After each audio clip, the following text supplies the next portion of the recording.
ဒီဗီဒီယိုကိုကြည့်နေတဲ့သူတွေကိုပြောချင်တယ်တကယ်တော့ကပတ်ဖလားကခမားတို့ရဲ့အချစ်ဦးလို့ပဲခမားတို့ကအချစ်ဦးကိုပိုင်ဆိုင်ရဖို့အတွက်အကောင်းဆုံးစူးစမ်းကြတယ်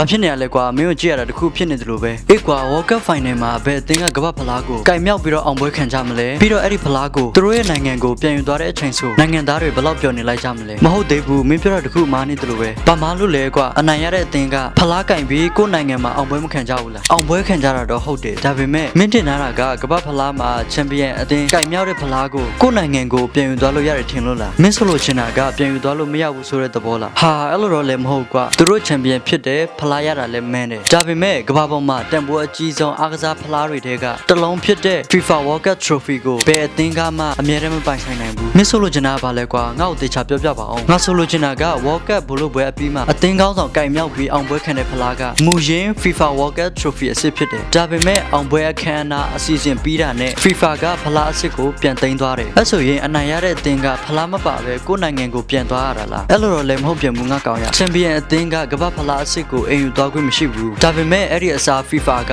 Go Play Replay က Trophy လို့ခေါ်တဲ့မိတ်တူဖလားကိုပဲ FIFA ကအမတ်တရအဖြစ်ပေးလိုက်တာဖြစ်တယ်။ဖလားအစစ်ကိုချန်ပီယံအသင်းကကင်မြောက်အောင်ပွဲခံခွင့်ရပေမဲ့မိတ်တူဖလားကိုပဲသူတို့ပိုင်ဆိုင်ခွင့်ရတယ်။အဲ့လိုကြီးလားကွာကမ္ဘာဖလားအစစ်ကိုရဖို့ဘောလုံးအသင်းတွေအကောင်းဆုံးစူးစမ်းကြတယ်။ဒါပေမဲ့နောက်ဆုံးပိုင်ဆိုင်ခွင့်ရတဲ့အရာကအတူအယောင်ဖြစ်နေပါလားကွာ။ဒီဗီဒီယိုကိုကြည့်နေတဲ့သူတွေကိုပြောချင်တယ်တကယ်တော့ကမ္ဘာဖလားကခမားတို့ရဲ့အချစ်ဦးလို့ပဲခမားတို့ကအချစ်ဦးကိုပိုင်ဆိုင်ရဖို့အတွက်အကောင်းဆုံးစူးစမ်းကြတယ်။သူတို့ရဲ့အချစ်ကိုလည်းခဏတာရရှိသွားကြတယ်။ဒါပေမဲ့အချိန်တစ်ခုရောက်လာတဲ့အခါမှာခမားတို့ရဲ့အချစ်ဦးကတခြားသူလက်ထဲမှာပျော်ရွှင်နေပြီးခမားတို့ကကမ္ဘာဖလားချန်ပီယံအသင်းလို့ပဲဖလားအစစ်ကိုရပိုင်ခွင့်ရှိရဲ့နဲ့နောက်ဆုံးမှာဖလားအတုကိုပဲပိုင်ဆိုင်ရတယ်လို့ခမားတို့ချစ်ရတဲ့အချစ်ဦးရဲ့မြတ်တာအတူရောင်တွေကိုခမားတို့တဘွားလုံးတင်ဆက်ပြီးတော့အမြဲအမတ်ရနေမှာဖြစ်တယ်ဒါပေမဲ့ကမ္ဘာဖလားမှာ FIFA ကဒီလိုလောက်ရတဲ့အကြောင်းရင်းတွေတော့ရှိတယ်ကွာသူတို့ကကမ္ဘာအဖိုးတန်ဆုံးအားကစားအမွေနေ့တွေကတစ်ခုဖြစ်တဲ့ World Cup Trophy ကိုအနာဂတ်မျိုးဆက်တွေအတွက်လုံလုံခြုံခြုံနဲ့ထိန်းသိမ်းထားခြင်းလို့ဖြစ်တယ်ဆိုတော့ခင်ဗျားတို့ရဲ့အချစ်ဦးကလည်းခင်ဗျားတို့ကိုထားခဲ့တာဟာသူတို့မှာအကြောင်းပြချက်တစ်ခုခုရှိနေလို့ပဲဖြစ်မှာပါဒီဗီဒီယိုကြည့်မိလို့စိတ်ထိခိုက်သွားတယ်ဆိုရင်လည်းအားလုံးတောင်းပန်ပါတယ်နော်ဟာကွာအဲ့လိုတော့မင်းမပြောပါနဲ့ကွာ